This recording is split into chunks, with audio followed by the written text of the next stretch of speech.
Hello, this is Boxing Chit Chat. This is Ben, and I've got Linus Udofia with me. How are you doing, mate? You alright today?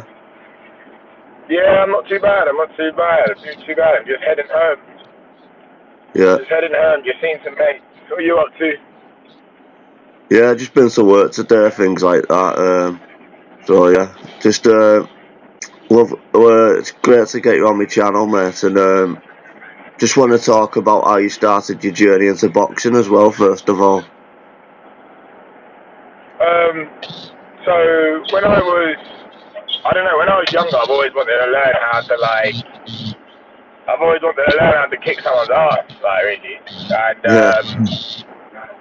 And funny enough, like I tried everything. I tried like taekwondo, karate, jiu-jitsu, kickboxing, you name it. Like I tried everything, judo, and the only thing that ever stuck was the last one, and that was boxing. And my good friend Grant Walpole used to run boxing classes in Luton, and he was like, I'm doing this, come down, see how you get on. So okay, I went down, kind of, tried it out, and really found out I enjoyed it, and I improved quite quick. Then he said, if you want to, fight and stuff like that and get better, you go to an amateur club, and they'll get you going through that system. And I kind of started there when I was about 17. Oh, that's good, that, mate. What did you find different that boxing was to the other sports you tried beforehand? What was it that most attracted you to the boxing? I don't know. I think it was maybe the science of it. The whole hit and not be hit thing. It was the science of it was just, I don't know, it really caught me, and I was really. And I don't know, I think I was at that point in my life where, like, I found something that I really, really enjoyed. I loved it. It was an individual thing. And yeah, that was it. It just kind of caught me, and I never really looked back from it. I really did and kind of took it, sunk my teeth. Yeah. And that was it. I just knew that this is what I'm doing, What age did you start competing, and did you have much of an amateur career?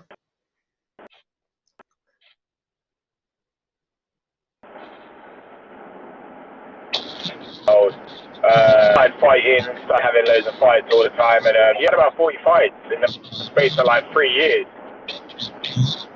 Yeah. Did you box for England and things like that, or get in any tournaments?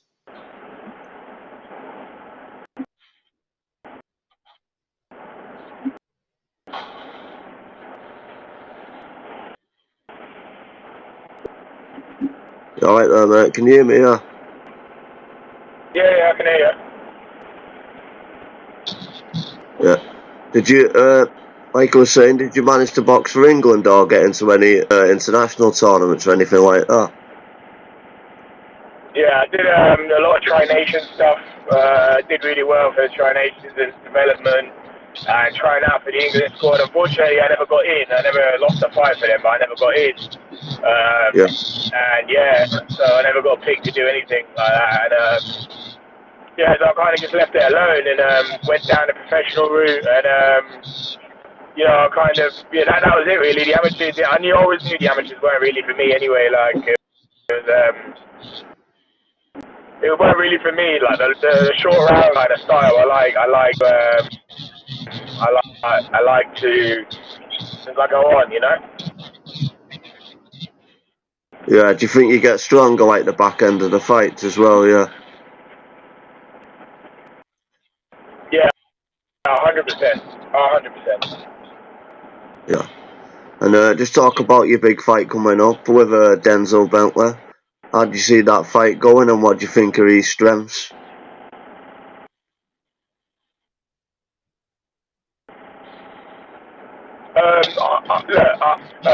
I feel like I have all the tools in my arsenal to win this fight, and he's going to feel exactly the same way. It's a very good fight, it's a 50-50, and I feel his strengths are, it's very sharp. He's a very sharp judge. He's a very sharp counter. He's got really good cutting power, and he's quite sharp. He's very sharp. I mean, his biggest strength is his his hand eye. Yeah. And are you looking much into the loss against Felix Cash, or are you expecting the best Denzel on the night?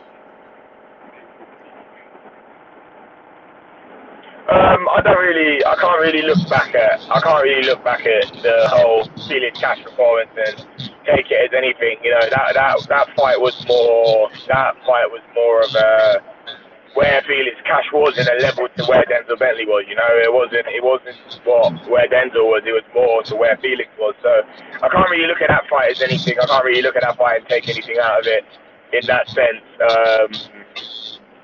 If anything, you got to look at the Heffron fights.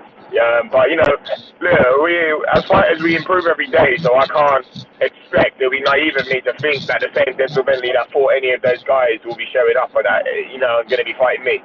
So no, I'm looking forward to, and I'm looking out for the best Denzel Bentley coming into the ring, a completely different one, you know, one that has learned a lot since those last fights. You know, those last fights were, you know, quite long ago, a while ago. So I expect the best Denzel Bentley from those fights. Yeah. And how does it feel to be boxing on Channel 5? A lot of people's going to be tuning in, aren't they, to this fight? Yeah, it's a really good platform to be on terrestrial free-to-air TV. And yeah, I'm looking forward to it. Wasserman and Channel 5 done a great, and Southern Brothers have done a great job getting this across. Winning the first bid, my manager doing what he does best, guiding my career in the right direction.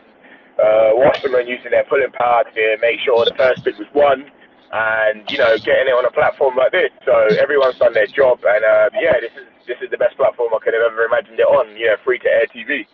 So yeah, I'm in a good place, and this fight is, you know, the only people that are winning this fight are the supporters that are going to be watching. Yeah, definitely. And how do you think they've handled your career so far? You know, promoting it, things like that. Do you think they've done well with you so far? Yeah.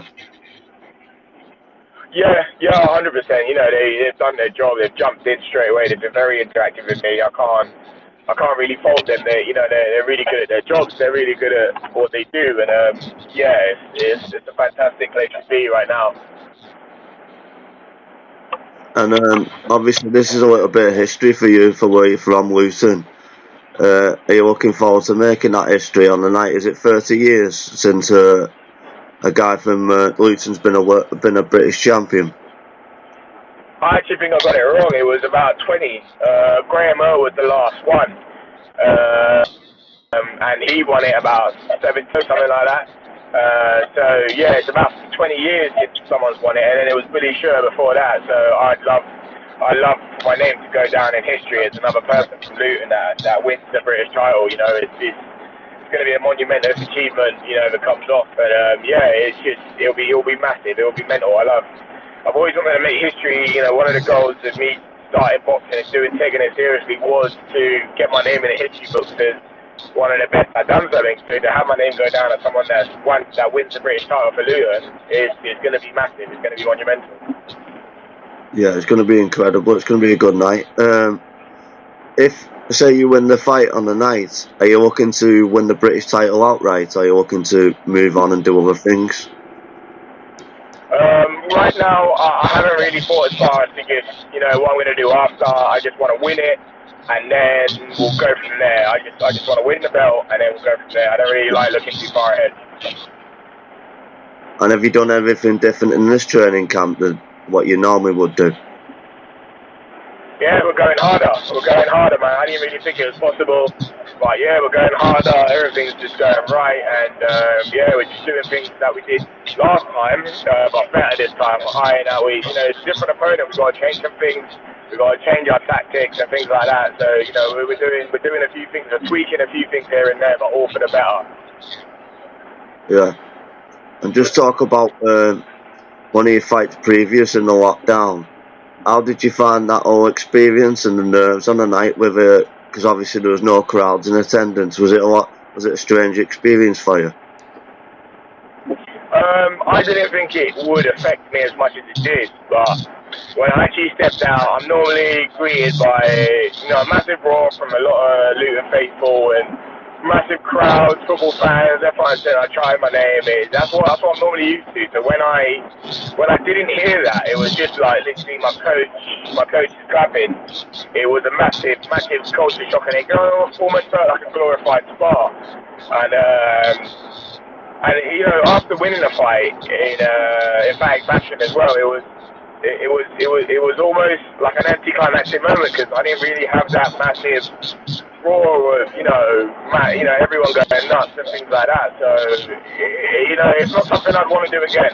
But it was a good experience, and I'm one of the fortunate ones to say I've been able to fight in a lockdown, and I've kept my career going inside of the pandemic, and and I'm grateful for the opportunity, and yeah, I've been able to actually be able to do it. So I wouldn't do it again, but it was. Yeah, because it's obviously every experience is valuable. I suppose you've got to do it. You've just got to adapt. It's your job at the end of the day, isn't it? Oh, 100%. I wasn't the only one. Everyone felt it. Everyone had to adapt in some way, shape, or form. Everyone had to change their whole lives, and lockdown hit every single person on this planet hard. Not the same way, but it hit everyone, and everyone had to adapt. And again, I think I was one of the more, in my field, I feel like I was one of the more fortunate ones that got a fight in lockdown on a TV network, on a platform, and I got a chance to showcase my skills on terrestrial TV again. So yeah, I was very fortunate, in my opinion. I was very fortunate. Yeah, true. And what would you say your best attributes are in the ring, and how would you like to improve any attributes that you're not so good at?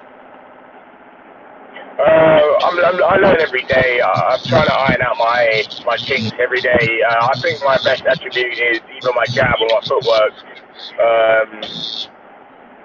But some people might say different. That's what I feel my best attributes are.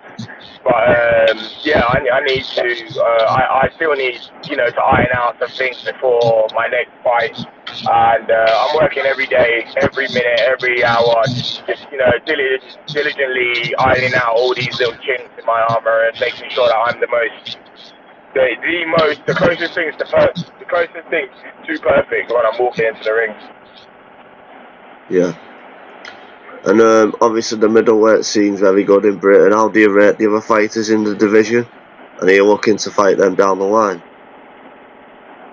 Well, of course, after this fight, again, not looking too far, but regardless of what happens, and even with this fight, fighters only get better by fighting other good fighters. So, all I want is, and everyone in my division as well, everyone wants the best and hardest fights. And, to get to the top, you need to fight the hardest and beat the hardest people. So, I want the best fights out there. And, I've got one of them. I've got one of the best opponents out there in May. So all I've got to do is focus on that right now, and then after what we can do. But right now, I've got one of the best fighters in the division right now in front of me in May. So yeah, definitely. And obviously, just talking about the middleweight division, there's a big fight happening next weekend. Golovkin against Moata. How do you see that playing out? I think Golovkin's still got what Golovkin is, but at the same time, let's not do the Kell Brook thing and think Golovkin comes back and he might win. In fact, top names like they've tried to do with Kell Brook. I don't think that's really a thing that's going to happen. I think Golovkin's well past his twilight years now, and I think a fight with, let's say, what was rumoured, Canelo and Charlo or anything like that, I think those fights are ill-advised. I don't think those fights should be, talked about, and I think he should kind of, get another couple of wins and then kind of sail off and, kind of take fight to a really, glorious, glistening career. Yeah, he's had a great career. The defences he's made and everything, he's won titles, so he's done it all really, and he's nothing to prove anymore. Yeah. And nothing to prove anymore. Sorry, miss. You mentioned about Kell Brook. Do you think he would? Obviously, you've mentioned him having big fights. You mentioned about Kell Brook. Do you reckon he would move up to middleweight and fight Eubank Jr.? That's been spoke about. I don't know if it's going to happen or not. Yeah, there were a lot of fights spoken about that are just, in my opinion, ill-advised. Like, you know, Eubank, Conor Ben. The only fight that I think is maybe not ridiculous is maybe Danny Garcia. That's the only fight I think, you know what, yeah, it could be alright. Like, you know what I mean? That's not a bad fight. He's been inactive for a while. And yeah, it's not a bad fight. It's just to see where Kell Brook is, but I wouldn't, you know, against Eubank Jr., against Conor Ben and things like that, I don't really think that's what he should be doing. If anything, I thought he would have retired after the Cowan fight. But, you know, it seems like he has no intention of doing that, so, you know, that's fair enough. Yeah, definitely. Well, what you're saying, see someone ruin their legacy. Yeah, it would have been good for to see him retire, but if he was going to fight anyone else of them names, I think Danny Garcia would be a good fight. Maybe a catchweight or something in Vegas, or a big American fight for him to close his career out. Definitely. Yeah. I think there's a fight. You know, that's a fight out there. That's not a bad fight. I think that's a very good fight. You know what I mean? That's a very good fight. And you know, let's say wins that fight, then maybe looks at retiring. He's done well. He's got a great resume, and you know, he can say he's done it all. And he can't. That was always a massive shadow looming over his career. Now he's on paper done it all. No matter how it went or how long it took, he's done it. So he can kind of sail off into the sunset as well. Yeah, true. Yeah, and what fights are you looking forward to this year as a fan? Off the top of my head, Canelo Bivol looks really good. I really looking forward to that. That's probably the fight I'm looking forward to the most. And also Craig Richards, Boatsy, obviously as well as my fight as well. But Craig Richards, Boatsy is a very good fight. Another great fight for Britain. And yeah, it's just another one of those fights. I want to see it. Domestic, like top names, good talents going up against each other, and that's another one. That's another great one. And I'm here for that. I'm looking forward to that one. Who do you see winning that fight? It's a genuine 50-50. I think it's who can impose their game plan best wins that fight. You know, if Richards keep him long, keep Boatsy outside and on his back foot, he wins the side, goes in and out, almost using amateur style. I could see him taking that fight, but it's a genuine 50-50. It's a very hard fight to call, in my opinion. You know, it's very good talents going up against each other. You know, that's what boxing is, and that's what boxing should be. Yeah, I'm really looking forward to that fight as well. Who would you say you watched growing up as well? Who did you admire watch growing up, and who do you like to like take bits off of you like watching and put them into your style a little bit? I used to watch Roy Jones Jr. was the first person I'd ever watched, and I used to love his style. I used to absolutely practice fucking 7 left hooks all the time. Yeah, I used to watch Roy Jones, Rigondeaux, Mayweather, Lomachenko, Nonito Donaire, a little bit of Pacquiao, a little bit of Gatti. I used to watch all these fighters that were good at certain things. You know, there was really speedy fighters, Sugar Ray Leonard. There was really, you know, fighters with excellent footwork, Muhammad Ali and things like that. I used to watch all these fighters and I think to myself, you know what? Like, all these little things they do, I can take out and put into my own arsenal. And I used to watch all these successful fighters and a lot of defensive fighters as well. I used to watch a lot of Cubans, a lot of Cuban southpaws, Eris Landy Lara, Rigondeaux, Gamboa at one point. Yeah, I used to watch a lot of these guys and yeah, try and take little things that they did and add it to my arsenal, you know? Yeah, like the footwork and stuff like that, and the jab. That's like your main attributes as well. And at Lomachenko, unbelievable footwork, Anna. He's someone to watch. Yeah, 100%. I used to watch a lot of Lennox Lewis as well. He has a very good jab, and Vitaly Klitschko as well. Yeah, used to like watching Lennox as well. What would you say?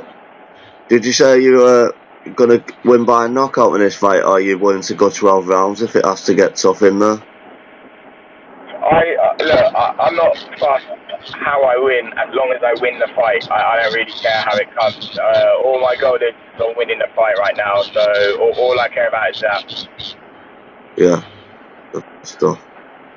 Well, it's going to be a great night, and I appreciate you coming on, giving me some of your time. Good luck in camp, and good luck on May the 13th as well. Thank you very much. Thanks for having me on. Take care, mate. No worries, you too.